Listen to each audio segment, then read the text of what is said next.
please welcome Alex Amouyel, Executive Director, Solve. I'm Alex Amouyel, the Executive Director of MIT Solve. Are you all excited for today? Yeah. Okay, let's do this again with a bit more enthusiasm. Are you all excited for today? Yeah. Oh, much better. I certainly am. We have 61 finalists here with us today, and that is a first because everyone got their visa this year and managed to make it. So no remote pitches.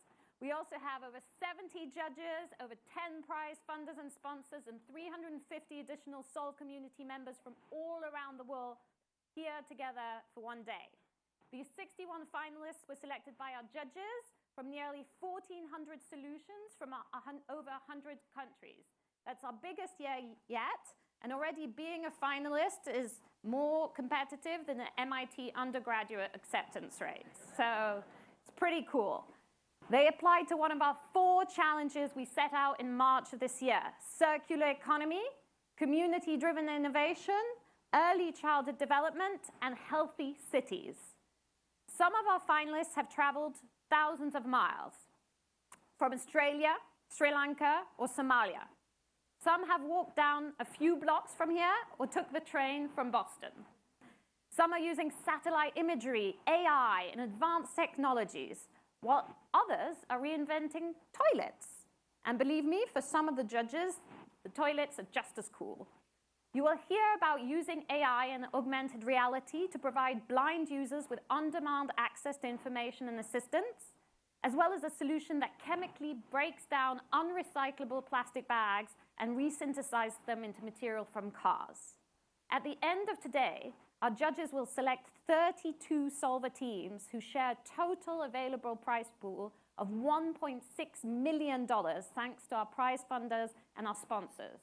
So that's notably General Motors, the McGovern Foundation, Vodafone America Foundation, Calouste Gulbenkian Foundation, and the Moorbridge Family Foundation. Thank you. Woo! And today is not just about the pitches and who gets selected. This should be an inspiring day for all of you, where you get to see the breadth of innovation happening globally, and where you can feel the optimism and ingenuity all around. This should also be an incredible day to connect with the finalists and with other members of the Solve community, and to start discussions that we hope can turn into mentorship support, financial support, and partnerships that can help each of you advance the work you do, whether you're a solver, a finalist, a judge, a member, a prize funder, a sponsor. This is what Solve is all about. We are a marketplace for social impact innovation, and where we connect innovators with those that have the resources to help and create partnerships. Most of this time, this marketplace is virtual and global, but today the marketplace comes alive in one place. So please, be generous with your time and your resources, and I assure you this is how you will achieve your goals. Solve Challenge Finals is one of the first events launching Climate Week this year, and as you know, one of our challenges is on the circular economy. Thanks to the Climate Group, which hosts Climate Week, the event's carbon emissions will be offset, and all food today is vegetarian. So sorry to the meat eaters. Yay, go sustainability. This is probably my sustainability team. Every year, we invite members of the general public to comment and vote on their favorite solution on our open innovation platform. This year, I'm delighted to say that we received over 30,000 votes in total. Woo! And the finalists who received the most votes from each of the challenge are going to be awarded right now the Solve Community Award, which comes with $2,500 each. So that's a little bit compared to the $1.6 million, but that's still a great start. That doesn't guarantee, if you win the community award, that doesn't guarantee you make it as a solver, because the judges have the final decisions, but we still want to congratulate and recognize the people today. So I'll ask them to stand up and wave, if that's okay, and I hope they're in the room and not outside. But drum rolls, please. The winners of the Solve Community Award are, for Circular Economy, Hillenot. Okay, maybe you're not in the room. For community-driven innovation, Supok Civicos app. Yay! For early childhood development, mobile village-based rehabilitation initiative. Yay! And for healthy cities, Kyle. There. Yay!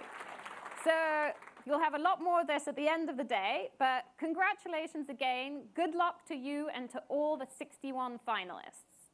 And now I'd like to invite to stage for a few quick remarks Solve Steering Committee member and the Vice President for Open Learning at MIT, Sanjay Sarma.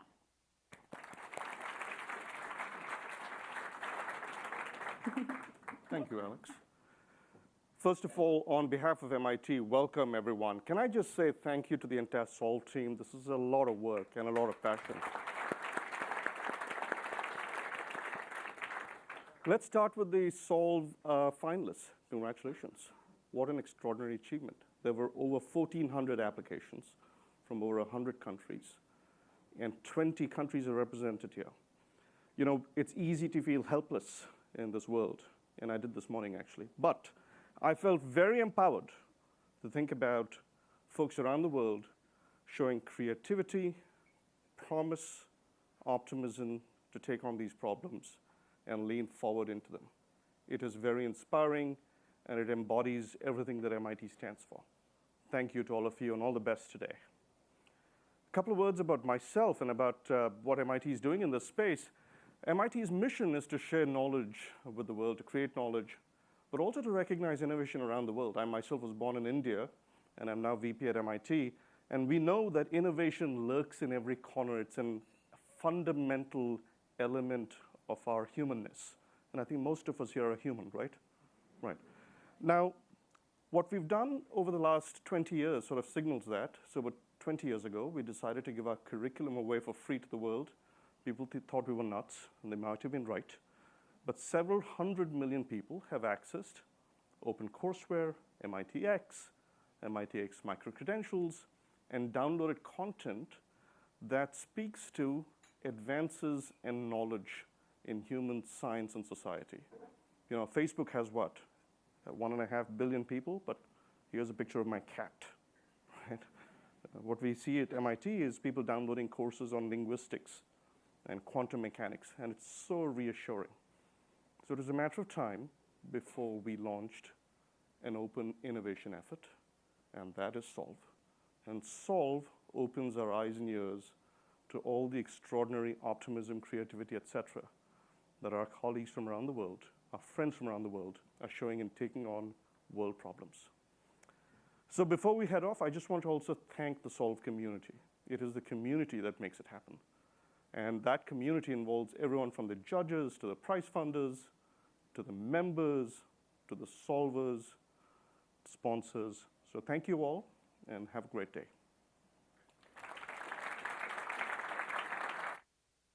Please welcome panelists Anousheh Ansari, the Chief Executive Officer of XPRIZE, and M. Sanjayan, the Chief Executive Officer of Conservation International.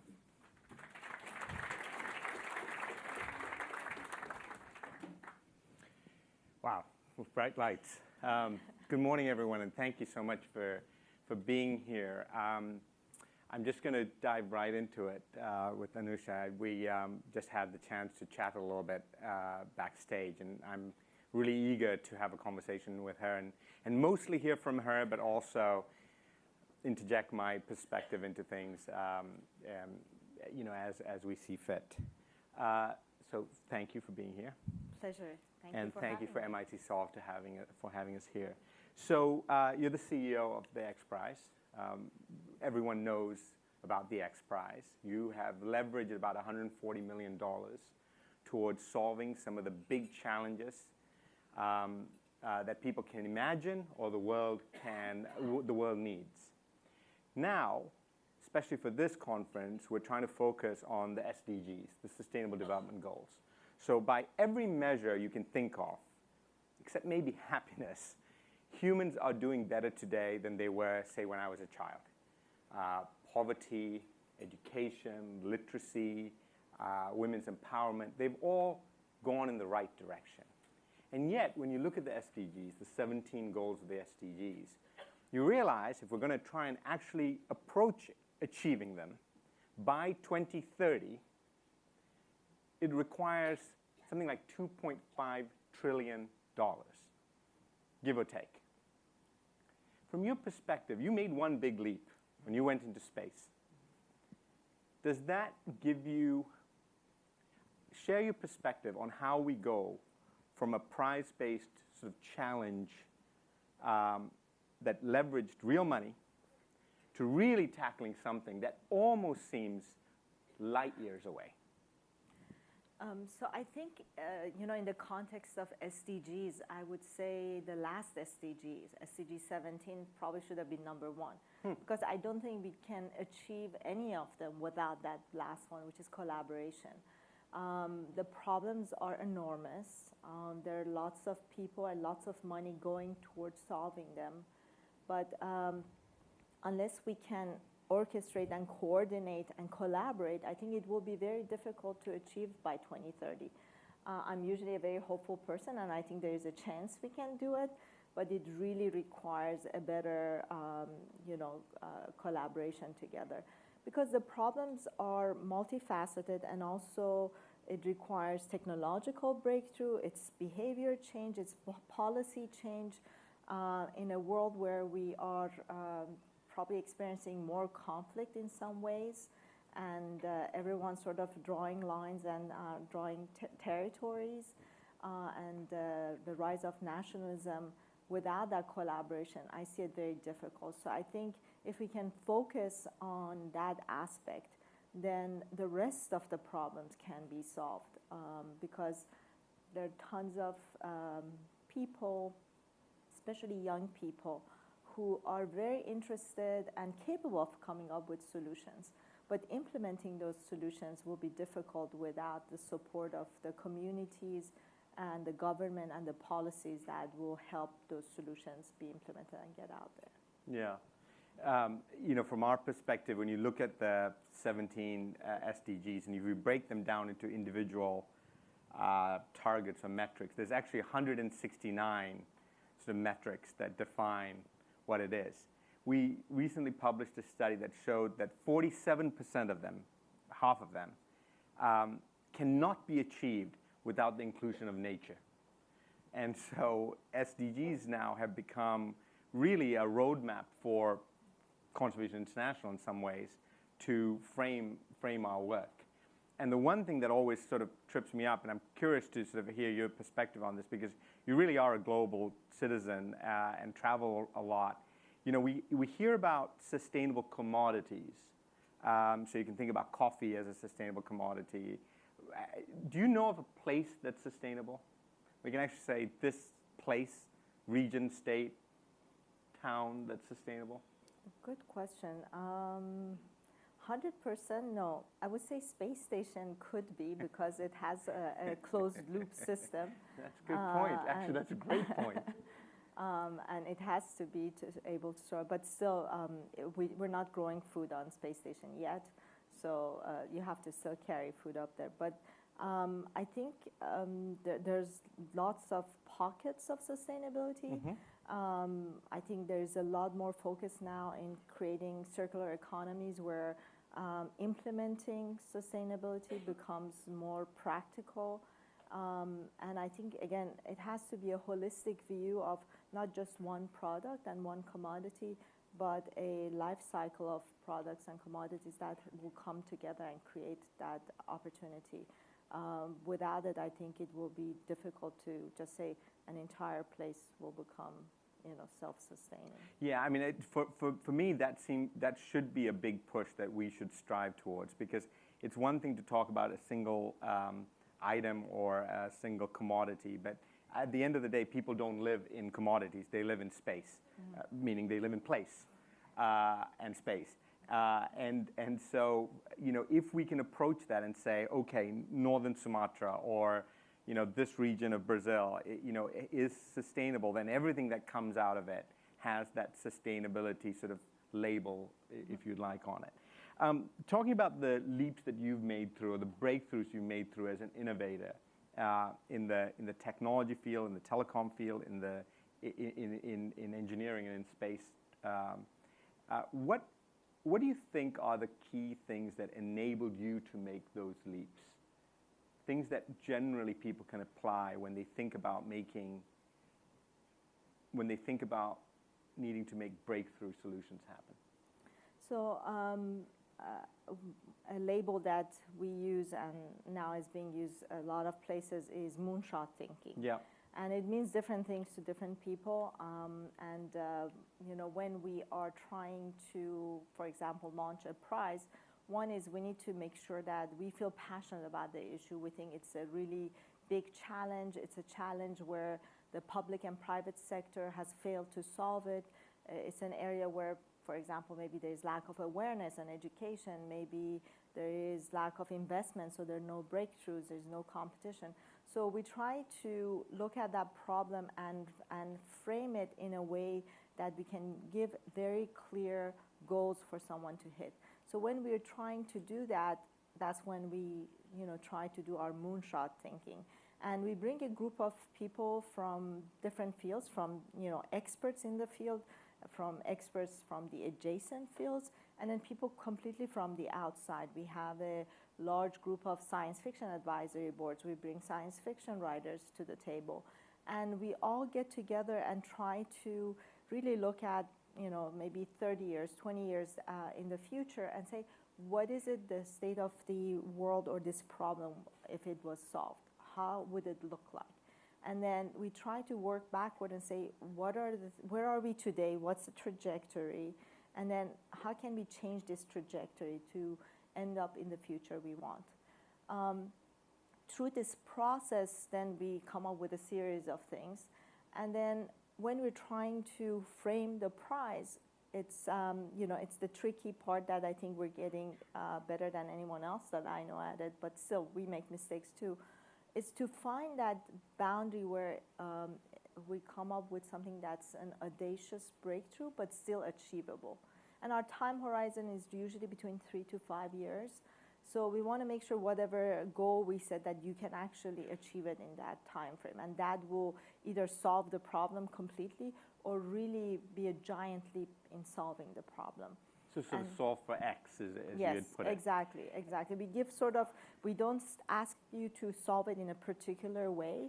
We just say, these are a set of equations which frames the problem, and then go solve for X. And then we let everyone use whatever they want, whatever means, and we feel that the more diversity we have in the people who are solving for the problem, the better solutions we come up with. And it's not just a technical framing, it is also an implementation framing, because we also look at scalability, affordability, availability. So we don't want something that's good for the lab but will never see the light of day. We want these solutions to be implemented. So give me an example of one that you couldn't achieve because you didn't define the problem the right way. So one that we didn't achieve, but it's interesting because I think we achieved our goal, but we didn't achieve the end result. So one of the first prizes we launched after the Ansari XPRIZE, we were still in the space field, was the Google Lunar XPRIZE.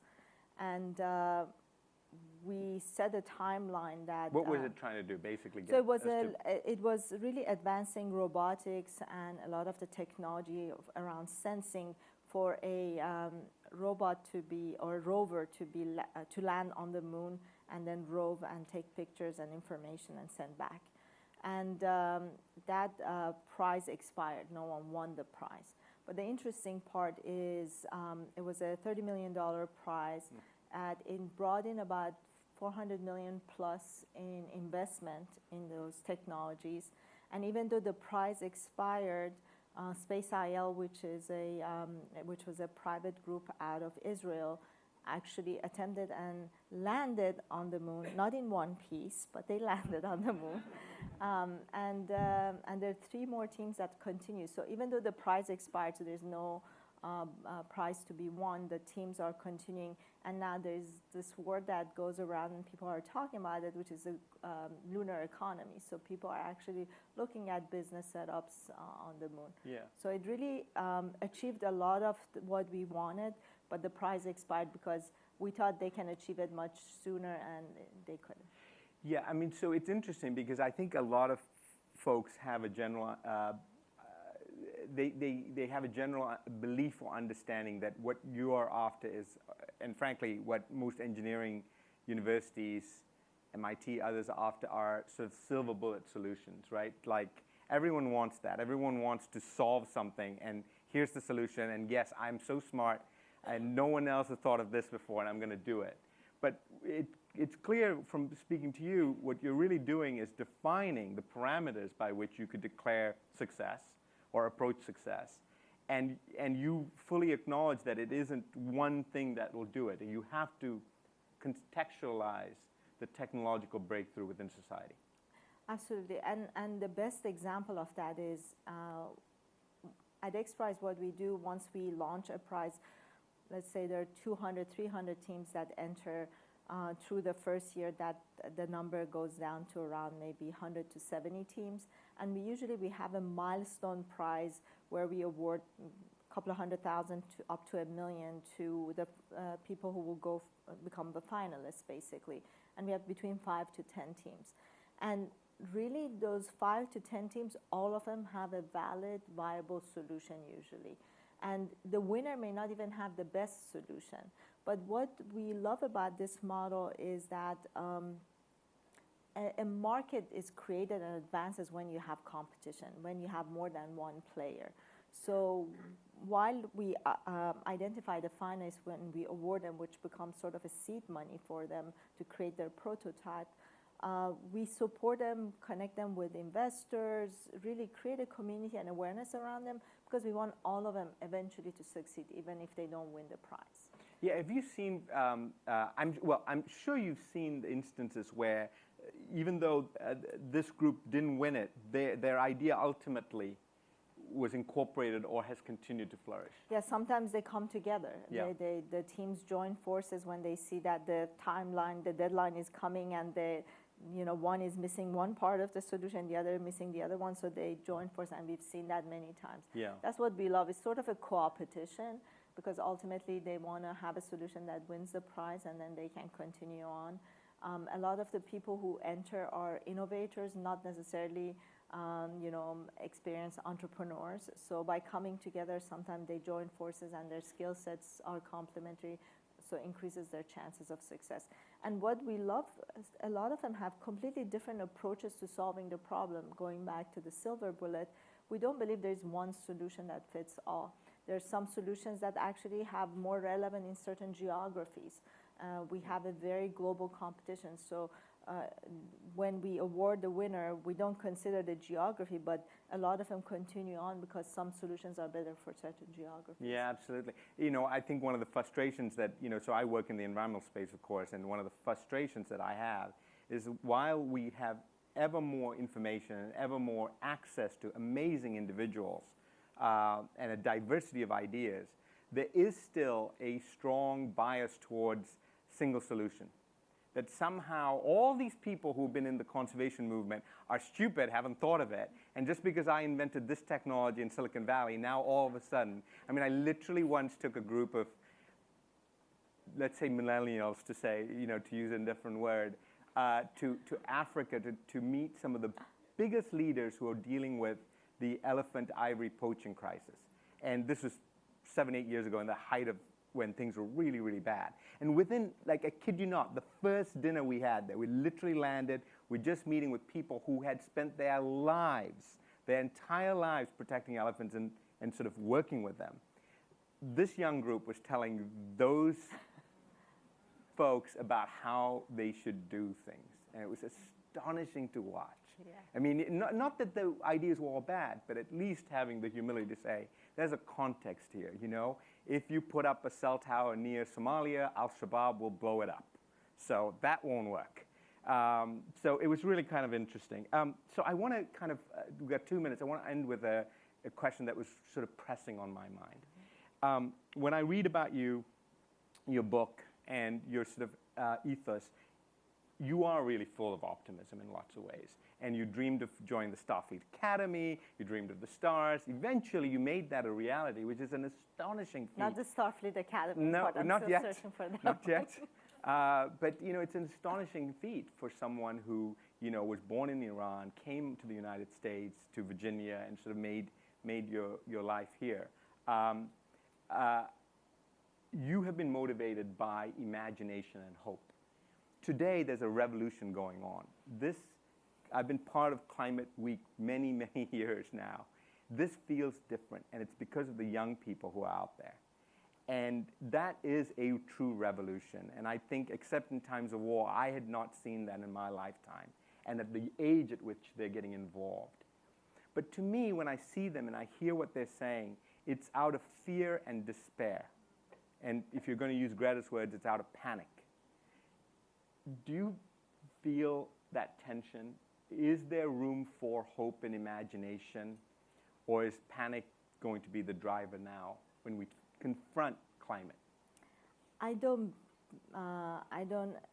feel that movements, activities that are solely based on fear will lead to anything good. All those that I've seen that are out of fear ended up in war, conflict, killing, and destruction. I feel the whole climate conversation has been fear-based to the point that if you don't bring hope to it, you're like, you throw your hands up, it's like, we're doomed, let's just enjoy life while we can. But can you understand the frustration of these But kids it's who are hopeful. basically saying, listen to the scientists, like, what kind of future are you leaving me? So they are fearful of the potential, demise of our world. And that type of fear is good, but if you don't complement it with hope and the hope that there is a solution, there is a way to solve it. And the reason they're marching out there is like, the time is now, let's solve it together. Because if they just march now and they want to just tell you that, just be aware of it, I don't think that will end up to anything good. But they believe there is a way to solve it. And that imagination and inspiration and hope they have, I think, brings about the different conversation. Fear by itself never led to anything good. I completely agree. Thank you so much. Thank you. Thank you, everyone. Anousheh Ansari.